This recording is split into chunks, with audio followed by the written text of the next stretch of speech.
tous. Alors cette semaine on va parler des foins. Alors cette étape elle se fait juste après les ensilages quand les conditions climatiques le permettent, à savoir qu'il faut au moins 3 jours de beau temps et de chaleur avec un petit peu de vent pour arriver à faire sécher du foin et arriver d'un fourrage qui est à 20% de matière sèche, 20-25% de matière sèche, à l'amener à 85% minimum de matière sèche pour récolter du bon foin qui se conservera par la suite. Du coup, au niveau de la vidéo des foins, je vais vous la dérouler en 2 étapes. Cette semaine, on se retrouve pour tout ce qui est fauche et fanage.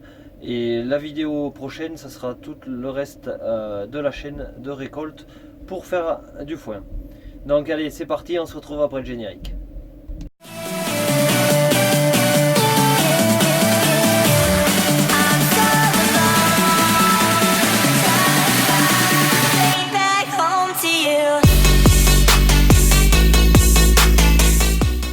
Donc la première étape pour récolter du foin, il faut faucher. Donc pour faucher, je prends le John Deere, le 6130R et la faucheuse, une Kuhn, une GMD 280. Donc ça c'est une faucheuse toute simple. Hop.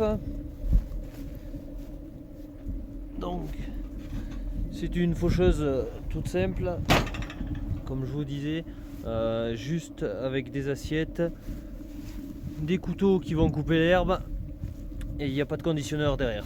Donc voilà, je préfère une faucheuse toute simple à assiette car au niveau de la préservation du fourrage et de la pétence par la suite, je préfère que ça soit fauché avec une simple faucheuse qu'avec des faucheuses conditionneuses qui ont tendance à un peu plus esquinter le fourrage.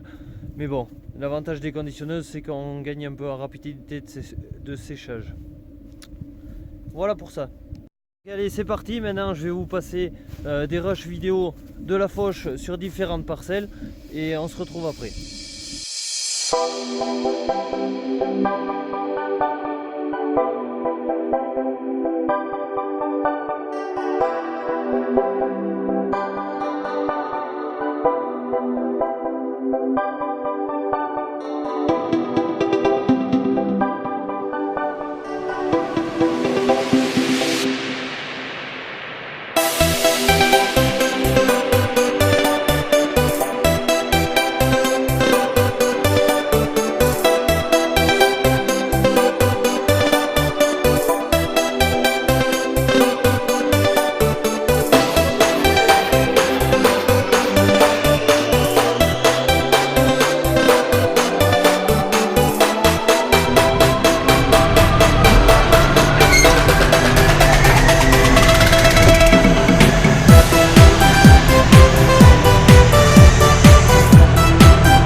la fauche, certes, il y a assez de chevaux pour faucher, ça c'est pas le problème.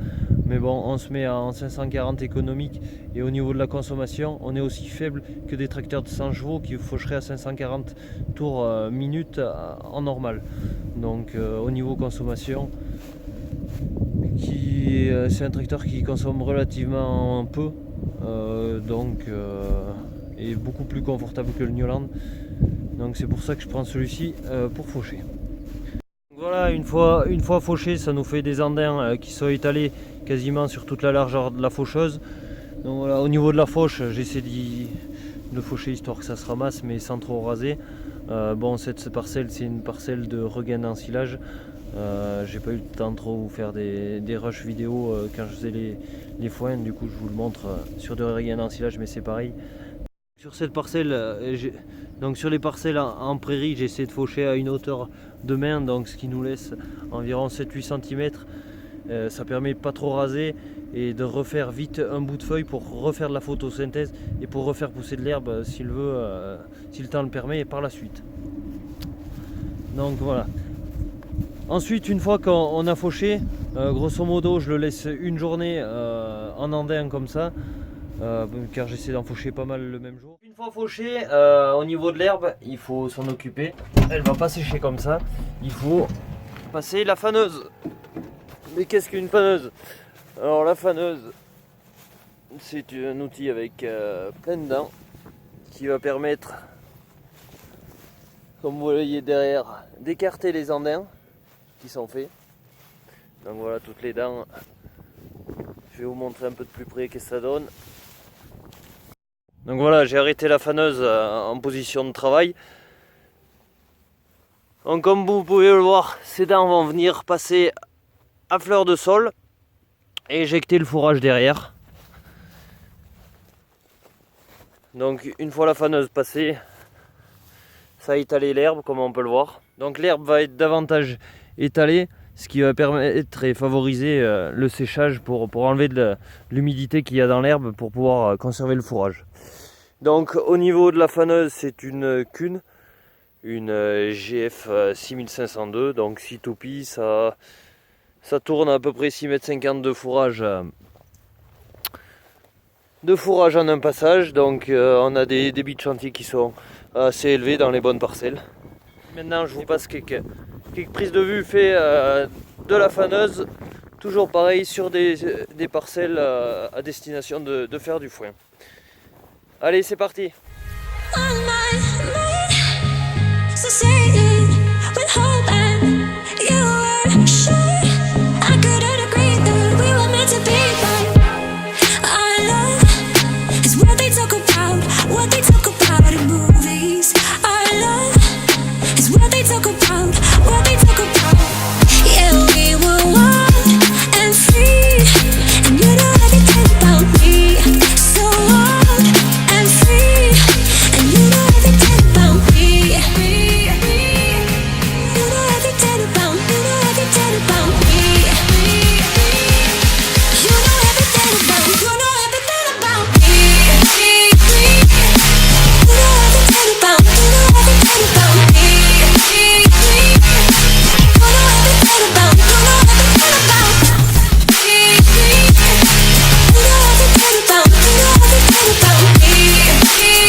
Au niveau de la faneuse, c'est grosso modo 3 passages de faneuse pour récolter du foin par la suite qui sera sec.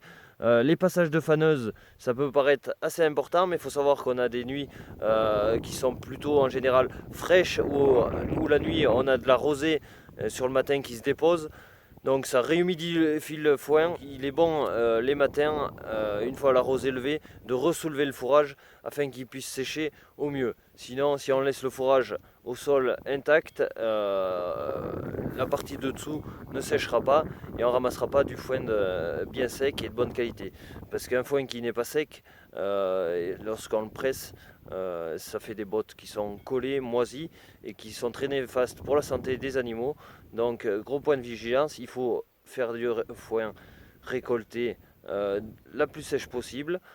Après, autre point, donc pendant les 3 passages de faneuse, je fais tourner mes toupies à des vitesses différentes. Le premier coup, je le mets assez vite pour bien que ça étale le fourrage et sans que ça fasse de paquet. Ensuite, je baisse mes tours. Le dernier tour, il se fait vraiment en mode léger. Je suis aux alentours de 350 tours minute, juste pour soulever le fourrage, pour l'humidité de dessous. Donc voilà ce que je peux vous dire au niveau de la faneuse. Allez, c'est parti, on regarde la suite.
Sur cette vidéo, on a pu retracer les 2 premières étapes, à savoir la fauche et le fanage avec l'outil ci derrière. Reste encore 3 autres étapes que je vous montrerai dans la prochaine vidéo normalement qui sortira la semaine prochaine. En attendant, n'hésitez pas à liker, à vous abonner et à partager la vidéo si elle vous a plu sur les différents réseaux. Quant à moi, je vous laisse, je vous dis ciao, bye bye et à bientôt.